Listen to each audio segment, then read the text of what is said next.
Shalom and good day all, this is the Healing29 back again for another DC comic review. And for this DC comic review, I'll be reviewing the DC Universe Lazarus Planet Dark Fate one-shot issue 1. And as you can see here, we have some stories by Seeley, Culver, Kaplan, Wong, and as well as who does the art. Moving into first things first, and that is, does this cover in any way, shape, or form connect to something that's happening inside with these stories? And sure enough, it does, all except sort of one. And this is sort of like the misdemeanor one, because it's actually not very clear as to what world it's taking place on.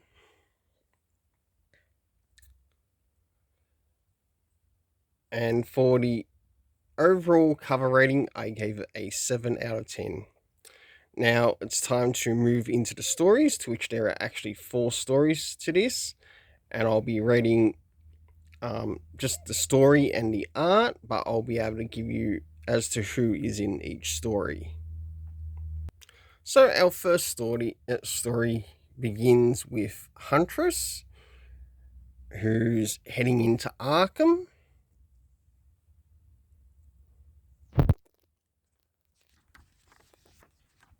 Of course, we get the spiel as to what's happening.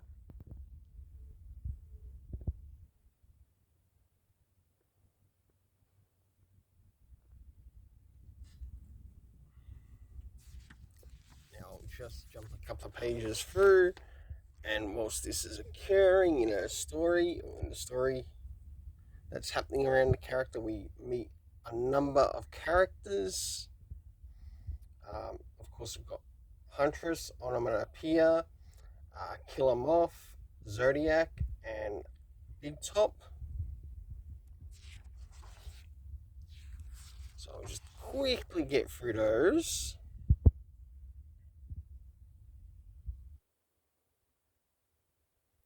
And as for the first story, I gave the art a 7 out of 10. I did actually like the art, but for the story itself, I gave a 6 out of 10. Now we move into the second story. And this one links to the characters of the Doom Patrol. And I thought this one was actually quite interesting. I did somewhat enjoy it. Of course, we get to see some things happening here. Of course, we had the Doom Patrol in this, as well as some other people who made up the villains, such as Chainsaw Nun here. Reminds me a little bit like Chainsaw Man in the Japanese manga. Here we go, we got Chainsaw Nun instead. We'll have none of that.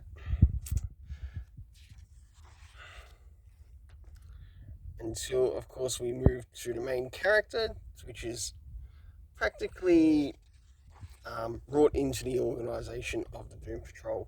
Now, for the second story, for the internal art, I quite like the internal art, to which I gave it a 7.5 out of 10. But as for the actual story itself, I gave it a 7 out of 10. The cast of characters consisting of the Doom Patrol, of course, Chainsaw Nun, and whoever some of these other characters are, to which I'm not very familiar with, but hopefully I'll get familiar with in relation to the actual live action series. Now it's time to move on to story 3.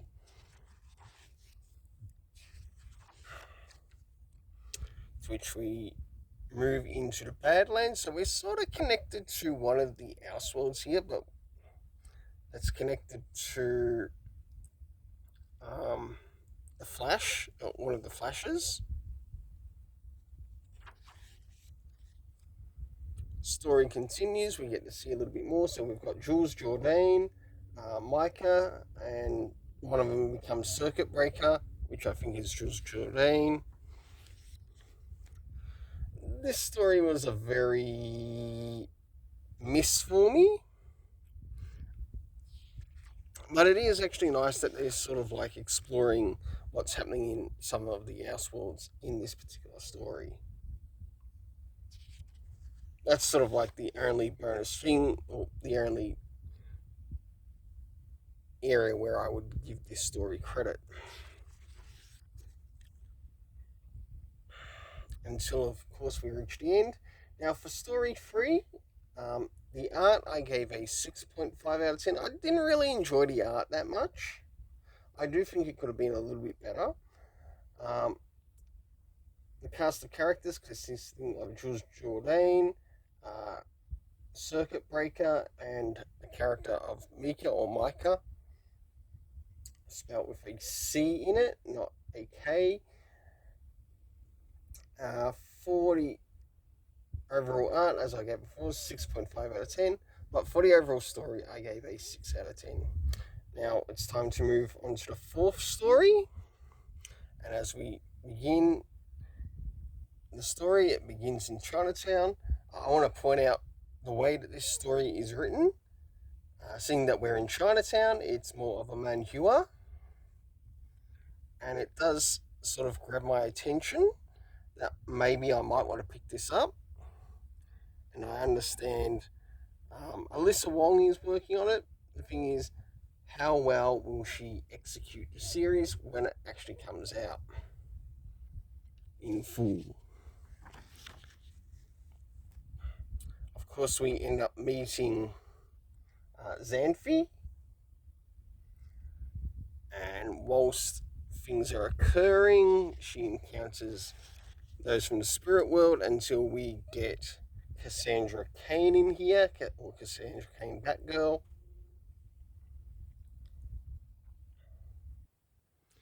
One thing I would like to point out though is seeing that this is actually using some pronunciations and terms. One thing I want to point out with this, even though it's meant to be somewhat a spiritual like Manchu Chinese story, I understand that we've got the pronunciations here.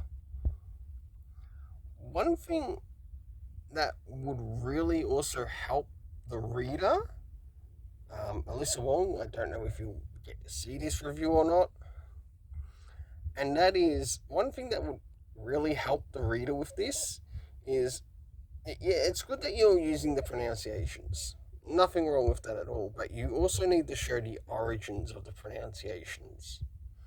So, are we using Mandarin here or Cantonese?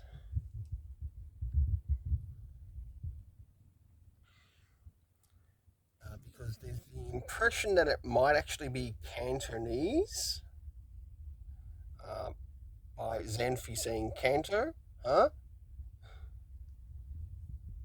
So that would be a little bit easier to point that out in the story to bring it across.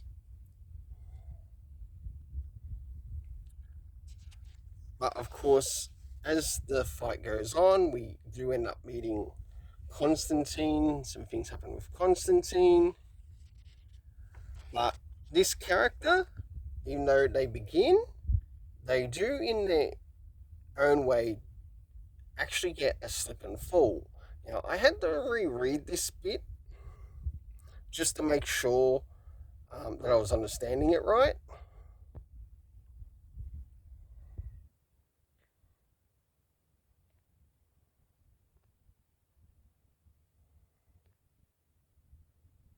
And it had to do with this event here, to which Xanthi actually loses a Cassandra Cain Batgirl to the spiritual underworld. And this is where she is. She's stuck in the spirit world. So the way this story sort of feels and comes across, I remember hearing what Comic Boom and Jace were talking about in relation to this, and I think this situation might be opening things up for Cassandra Cain to maybe understand more about the spirit world. So in a way, it's sort of like an initiation of sorts, and it's slightly different to what's happened with Damian Wayne in some of his stories. And I think this might be a good way to take this character. And I am sort of interested in checking out the first two issues of the series. So moving into the next thing, and that is the rating for the art and the story. For the art, I gave it a 7 out of 10. For the story, I also gave it a 7 out of 10. The cast of characters was Xanthi, Cassandra Cain, Batgirl, and of course Constantine. Uh, just a key reminder to those who actually read this, it might look manga-like, but it's actually Chinese comic-like. So, and Chinese comics are called manhua. And that's something that people forget about some of these things that we do see in the comics. Just a reminder, Monkey Prince is manhua, so sort of like based on Chinese stories, Chinese legends. This is another type of Chinese comic story, but this is more so focusing on the spirit world. So overall, there were two I liked and two I disliked in this.